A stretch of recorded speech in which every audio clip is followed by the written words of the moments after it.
തമിഴ്നാട്ടിലെ കാഞ്ചീപുരം പുരാതന പല്ലവ ശില്പകലയാൽ നിർമ്മിച്ച നൂറുകണക്കിന് ക്ഷേത്രങ്ങളാൽ സമ്പന്നമാണ്. അതുകൊണ്ട് ഇവിടെ 1000 ക്ഷേത്രങ്ങളുടെ നഗരം എന്നറിയപ്പെടുന്നു.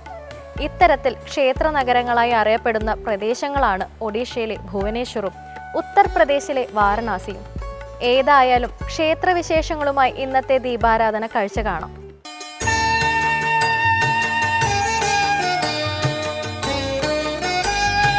അഞ്ചുമൂർത്തി ക്ഷേത്രത്തിന്റെ പ്രഭാതങ്ങളിലേക്ക് സൂര്യൻ ഒരു സങ്കീർത്തനം പോലെ പൊൻപ്രകാശം കൊണ്ട് അർച്ചന തുടങ്ങി.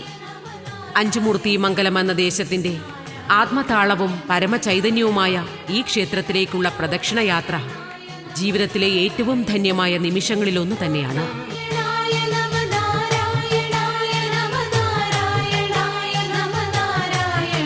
ശൈവ വൈഷ്ണവ ശാക്തേയ ശക്തികൾ ഒരുമിച്ച് കുടികൊള്ളുന്ന അഞ്ചുമൂർത്തി ക്ഷേത്രത്തിലെ പുണ്യദർശനം നമുക്ക് നേടിത്തരുന്നത് ജനിമൃതികളിലൂടെ കടന്നുവന്ന കർമ്മപാപങ്ങളിൽ നിന്നും കർമ്മമാലിന്യങ്ങളിൽ നിന്നുമുള്ള മോചനം തന്നെയാണ്.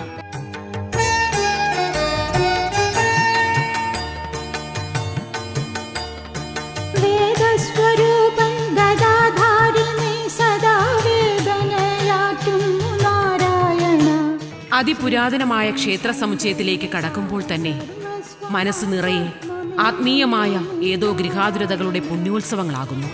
പ്രാണൻ പ്രപഞ്ചത്തിൽ നിന്ന് കടം കൊണ്ട ശരീരമെന്ന ആവരണത്തെയും സമയത്തെയും കാലത്തെയും മറന്ന് പൂർവജന്മസ്മൃതികളിലൂടെ ഒരു മഹത്തായ തീർത്ഥയാത്ര പോലെ യുഗങ്ങൾക്കപ്പുറത്തേക്കുള്ള പ്രദക്ഷിണ പുണ്യം തന്നെയാവുന്നു അഞ്ചുമൂർത്തി ക്ഷേത്ര ദർശനം.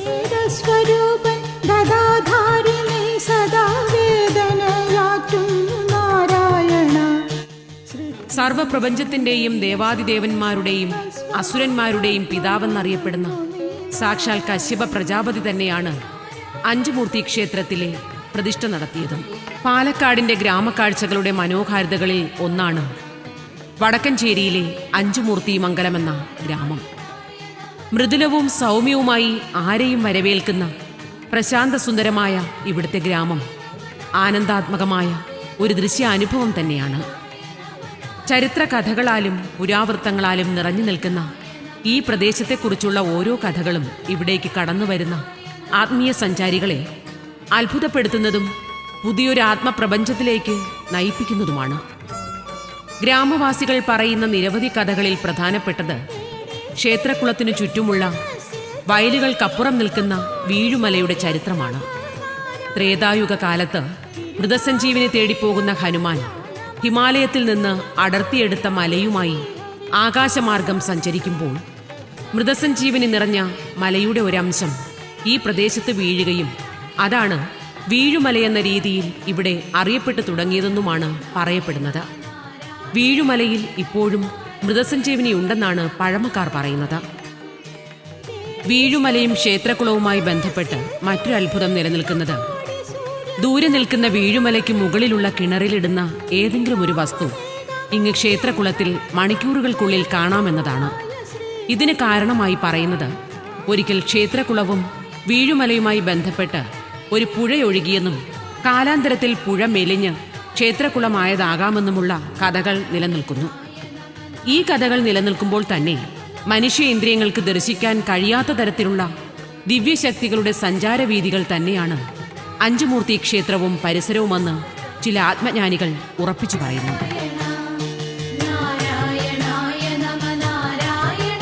ഇപ്പോൾ കാണുന്ന ക്ഷേത്രത്തിന് 3500-ൽ പരം വർഷങ്ങൾ പഴക്കമുണ്ടെന്നാണ് ക്ഷേത്രചരിത്രം പറയുന്നത്.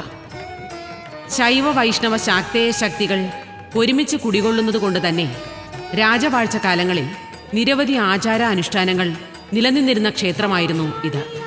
ഓരോ രാജവാഴ്ചകളിലും അവരവരുടെ വിശ്വാസങ്ങൾക്കനുസരിച്ച് ശൈവ വൈഷ്ണവ ശാക്തേയ പൂജകളിൽ അനവധി മാറ്റങ്ങൾ നടന്നിട്ടുണ്ടാവാം എന്നും കരുതാം.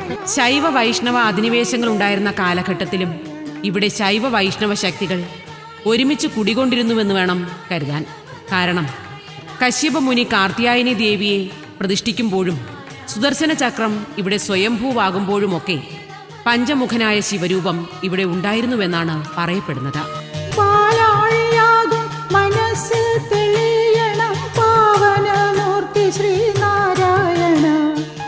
പണ്ടുകാലം മുതലേ പഞ്ചമുഖനായ ശിവരൂപമുള്ളതുകൊണ്ട് തന്നെ ഇത് അഞ്ചുമൂർത്തി ക്ഷേത്രമെന്ന് അറിയപ്പെട്ടതായി ഭക്തജനങ്ങൾ പറയുന്നു.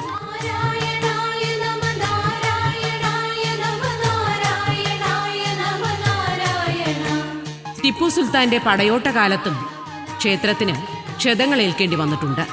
പക്ഷേ എത്ര ശ്രമിച്ചിട്ടും ടിപ്പുവിന് ശ്രീകോവിലിനുള്ളിൽ കടക്കാൻ കഴിഞ്ഞില്ല എന്നാണ് ചരിത്രം പറയുന്നത്.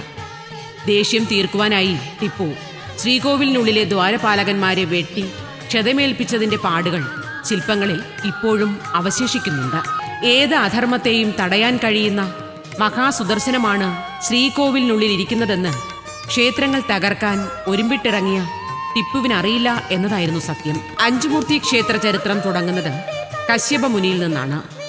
ദേവാദിദേവന്മാരുടെയും അസുരന്മാരുടെയും പിതാമഹനെന്നറിയപ്പെടുന്ന കശ്യപ പ്രജാപതി ഒരിക്കൽ അഞ്ചുമംഗലത്തിന് തൊട്ടടുത്തുള്ള പ്രദേശത്ത് വിഷ്ണു വിഗ്രഹം പ്രതിഷ്ഠിക്കാനൊരുങ്ങുമ്പോൾ അഞ്ചുമംഗലം ദേശത്തെ തീർത്ഥക്കുളത്തിനടുത്ത് നൃത്തസ്വരൂപത്തിലുള്ള ദേവിയുടെ കാർത്യായനി രൂപം മുനി തന്റെ ജ്ഞാനദൃഷ്ടിയാൽ കാണുകയും ഉടൻ തന്നെ വിഷ്ണു വിഗ്രഹ പ്രതിഷ്ഠ പൂർത്തീകരിക്കാതെ അഞ്ചുമംഗലം ദേശത്തേക്ക് വന്ന കശ്യപ മുനി നൃത്തസ്വരൂപത്തിൽ നിൽക്കുന്ന കാർത്യായനി ദേവിയെ കാണുകയും കാർത്യായനി ദർശനം കിട്ടിയ കശ്യപൻ നൃത്തസ്വരൂപത്തിലുള്ള ദേവീ വിഗ്രഹത്തെ അവിടെ പ്രതിഷ്ഠിക്കുകയും ചെയ്തു.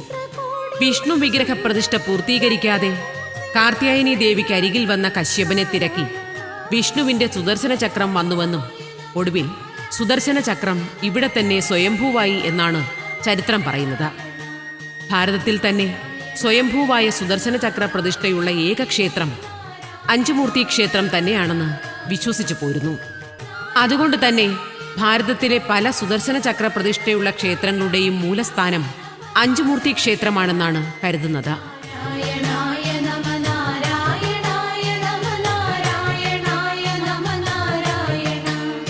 അഞ്ചുമൂർത്തി ക്ഷേത്ര ദർശനത്തിനെത്തുന്ന ആരെയും ആദ്യം ആകർഷിക്കുന്നത് ക്ഷേത്രമുറ്റത്ത് ആശ്വാസത്തിന്റെ തണൽ വിരിച്ച് മഹാവൃക്ഷമായി പടർന്നു പന്തലിച്ചു നിൽക്കുന്ന ആൽമരം തന്നെയാണ്.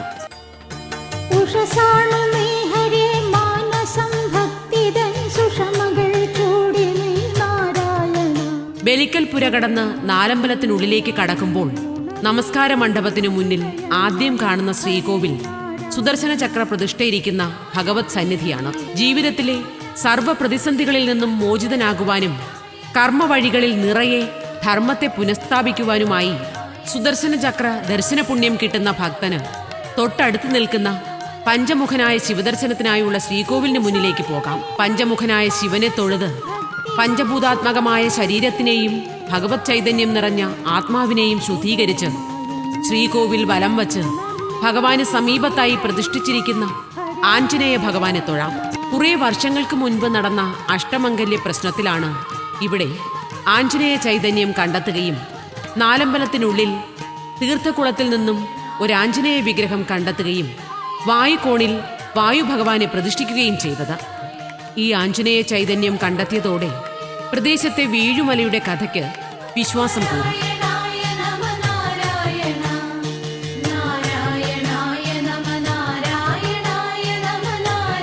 ശിവന്റെ പിന്നിലായി കാർത്യായനി ദേവിയെ പ്രതിഷ്ഠിച്ചിരിക്കുന്നു. ദാരുബിംബ പ്രതിഷ്ഠ രൂപത്തിൽ നിൽക്കുന്ന ദേവീ പ്രതിഷ്ഠ അപൂർവങ്ങളിൽ അപൂർവവുമാണ്. കയ്യിൽ കണ്ണാടി വച്ച് നെറ്റിയിൽ പൊട്ടുതൊടാനായി നിൽക്കുന്ന ദേവീരൂപം ഭാരതത്തിൽ തന്നെ മറ്റെങ്ങുമില്ല എന്ന് വേണം കരുതാൻ. ദേവീരൂപത്തിനടിയിലായി ദേവിയുടെ ശിലാപ്രതിഷ്ഠയും കാണാം. കാർത്യായനി ദേവിയെ തൊഴുതു കഴിഞ്ഞാൽ മഹാവിഷ്ണുവിനെ പ്രതിഷ്ഠിച്ച മറ്റൊരു പ്രധാന ശ്രീകോവിൽ കൂടി നിലനിൽക്കുന്നു.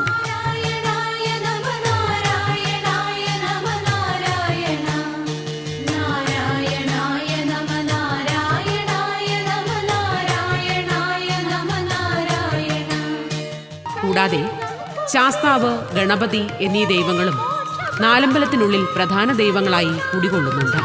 ഗാനാലാപന പ്രിയയായ കാർത്യായനി ദേവിക്ക് മുന്നിൽ എല്ലാ വർഷവും ലോക സംഗീത ദിനത്തിൽ സംഗീതോത്സവം നടത്തിവരുന്നു. ബ്രഹ്മാനന്ദ സംഗീതോത്സവത്തിൽ പങ്കെടുക്കുവാൻ നിരവധി കലാകാരന്മാരാണ് ക്ഷേത്രസന്നിധിയിലെത്തുന്നത്. സംഗീതോത്സവ ദിനം മുഴുവൻ ഭക്തമാനസങ്ങളിൽ കാർത്യായനി ദേവി നൃത്തം ചെയ്ത് ആത്മാവിനെ ആനന്ദോത്സവത്തിലെത്തിക്കുന്നു.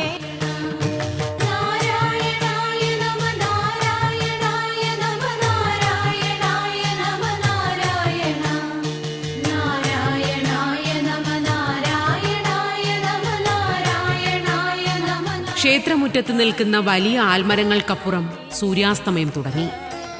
അസ്തമയ സൂര്യൻ ശ്രീകോവിലിന് മുകളിൽ നിന്ന് ഭഗവാനെ വണങ്ങി യാത്ര ചോദിച്ചു നിൽക്കുമ്പോൾ നാലമ്പലത്തിനുള്ളിൽ പൂജാവിളക്കുകൾ തെളിഞ്ഞു. വൈകുണ്ഠവാസ ഭജിക്കുന്ന ഭക്തരിൽ വൈകാതനുഗ്രഹം നാരായണ. അഷ്ടൈശ്വര്യങ്ങൾക്കു കേദാരമേ മഹാലക്ഷ്മീപതേ ഹരിനാരായണ.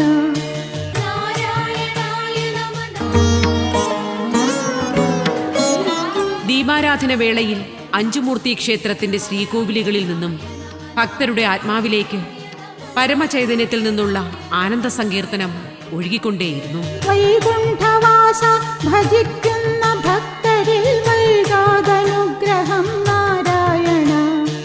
അങ്ങനെ ഭാരതത്തിലെ തന്നെ അപൂർവമായ അഞ്ചുമൂർത്തി ക്ഷേത്ര ദർശനം അകതാരിൽ പുതിയ ആത്മീയ അനുഭവങ്ങളുടെ പ്രദക്ഷിണ വഴികളൊരുക്കുമ്പോൾ പഞ്ചമുഖനായ ശിവരൂപവും സ്വയംഭൂവായ സുദർശന ചക്രവും നൃത്തം ചെയ്യുന്ന കാർത്യായനി ദേവിയുമൊക്കെ ഓരോ തീർത്ഥാടകന്റെയും ആത്മീയ അനുഭവങ്ങളിൽ ഋതുഭേദങ്ങളില്ലാത്ത പൗർണമിയായി നിലനിൽക്കുമ്പോൾ അഞ്ചുമൂർത്തി ക്ഷേത്ര ദർശനം നിത്യവും ശുദ്ധവും